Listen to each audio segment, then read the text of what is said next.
Hello বন্ধুরা, welcome to my channel. আশা করি তোমরা খুব ভালো আছো, আমিও খুব ভালো আছি। আজকের একটা রেসিপি নিয়ে এলাম, চিকেন কষা। বসিয়ে দিয়েছি দেখুন, ফোড়ন দিয়ে দিলাম, তার উপর পেঁয়াজটা দিয়ে দিলাম। পেঁয়াজটা ভালো করে ভেজে নেবো। পেঁয়াজ ভাজা প্রায় হয়ে গেছে, এবার আদা রসুনটা দিয়ে দেবো। আদা রসুনটা দিয়ে দিলাম, এটা ভালো করে কষে নেবো। নেওয়ার পরে হলুদ, জিরের গুঁড়ো, ধনের গুঁড়ো একসাথে সব দিয়ে দেবো। দেওয়ার পরে এটাকে ভালো করে মিক্স করে নিতে হবে, ভালো করে ভেজে নিতে হবে কড়ার মধ্যে। এর মধ্যে লঙ্কা দিয়ে দিলাম, টমেটো দিয়ে দিলাম, দিয়ে এটা একটু ভালো করে মিক্স করে নেবো। কাশ্মীরি রেড চিলি পাউডার দিলাম, এটা কালারের জন্য একটু দিয়ে দিলাম অল্প করে। দিয়ে এটা ভালো করে কষে নিতে হবে। নেওয়ার পরেই এবার দেখুন আমাদের হয়ে গেছে। একটু ধনে পাতা দিয়ে দেবো অল্প করে।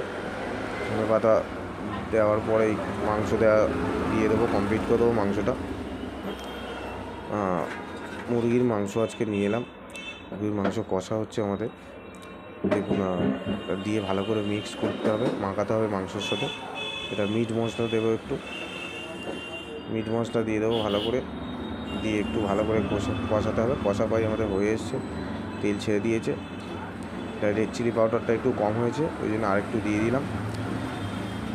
কালারটা আসছে না, সেই কারণে একটু দিয়ে দিলাম। তা দিয়ে ভালো করে মিক্স করে নেবো। নেওয়ার পরে দেখুন আমাদের কষা হয়ে এসছে। একটু ধনে পাতা ছড়িয়ে দেবো ওপর দিয়ে। ধনে পাতাটা দিলে একটু স্মেলটা আসে, সেই কারণে ধনে পাতা দিয়ে দেবো একটু। হয়ে এসছে দেখুন কষা আমাদের প্রায় কালার এসে গেছে। এবার এর মধ্যে আলুগুলো কমপ্লিট করে দেবো।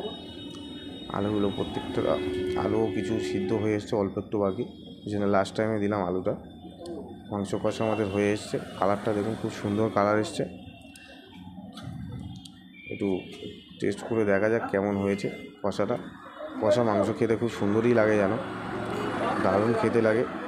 আর মুরগির মাংসটা তরকারিটা খুব সুন্দর হয়েছে, কষাটাই দারুণ লাগছে, অসাধারণ হয়েছে। এদিকে দেখুন জল গরম পাশে বসিয়ে দিয়েছি, একটু জল গরম দিয়ে দেবো। এবার একটু জল গরম দিয়ে দেবো। কষা আমাদের হয়ে গেছে, জল গরম দিয়ে দিলাম।